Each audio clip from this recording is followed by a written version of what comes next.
మనం దర్శిస్తున్నాం. అశ్వం వేగానికి ప్రమాణం.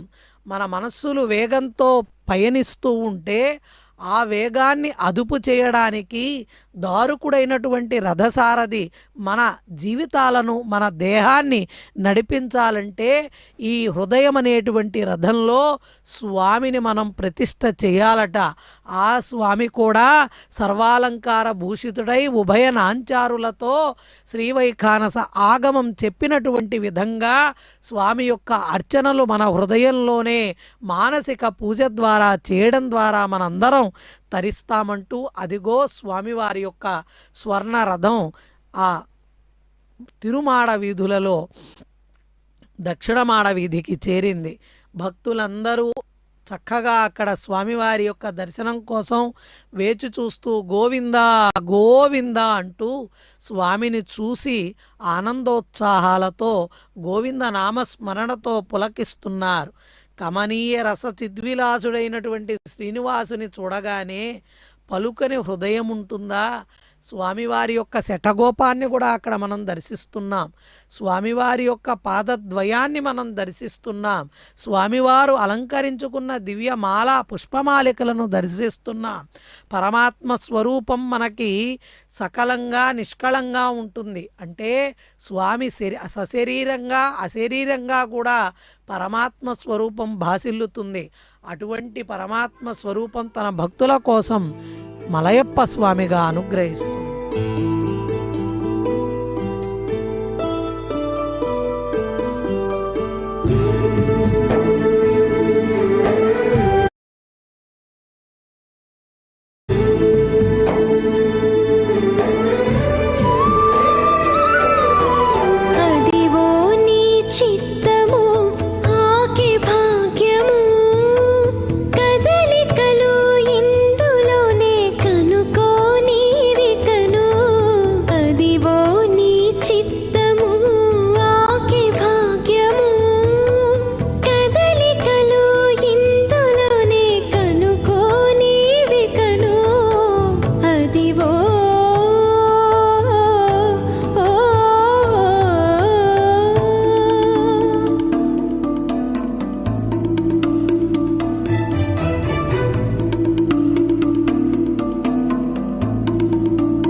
మీ దర్శనం చేసుకునే నా దర్శనానికి రావాలి అంటూ తెలియజేశారు.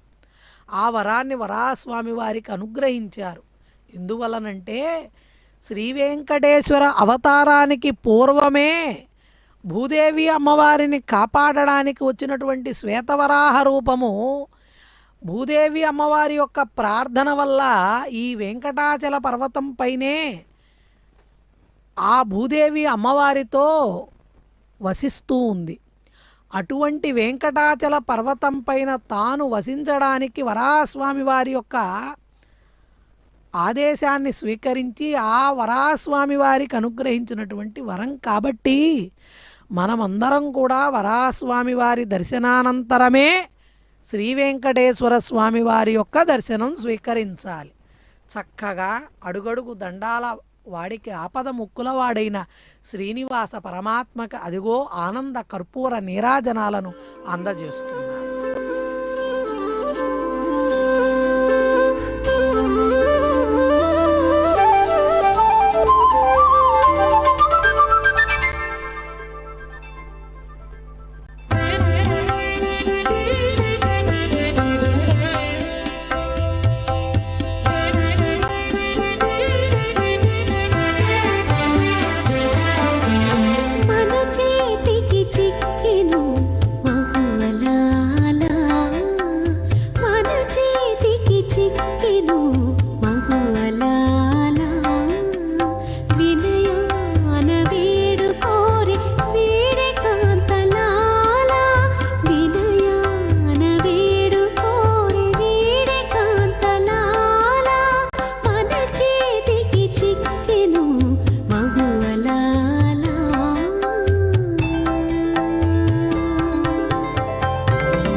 కృష్ణుడు వాడే ఒట్టులు కొట్టినదే గొప్పున పట్టగదరి కొల్లె తలాల ఉప్పుచు కృష్ణుడు